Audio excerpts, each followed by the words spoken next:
মাঝে মধ্যে আমার মনে হয় আমি খুব ভালো একটা রাঁধুনি।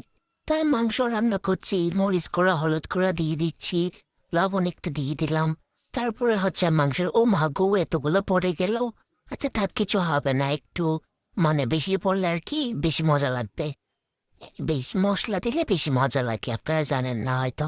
তারপর আমি একটু তেল দিয়ে দিলাম, তারপরে হচ্ছে মাখিয়ে নিচ্ছি, সুন্দর করে মাখাচ্ছি।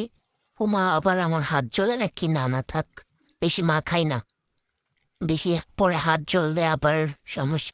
তো আমি ঘোড়ায় গরম করে এখানে মাংস ঢেলে নিলাম। মাংস ঢালার পর আমি এখন এটাকে নাড়াচাড়া করব।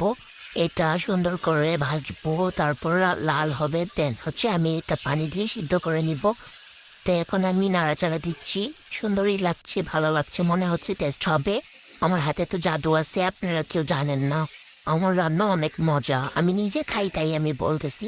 আপনারা কেউ খান নাই তাই বুঝতে পারবেন না। তারপরে আমি এখানে নাড়াচাড়া করে পানি ঢেলে দিলাম। তো এটা সিদ্ধ হবে, সিদ্ধ হওয়ার পর আমি এটা খেয়ে ফেলবো। তো সিদ্ধ হোক, তারপর সিদ্ধ হয়ে গেছে, এখন আমি এটাকে খাবো। কে টাটা।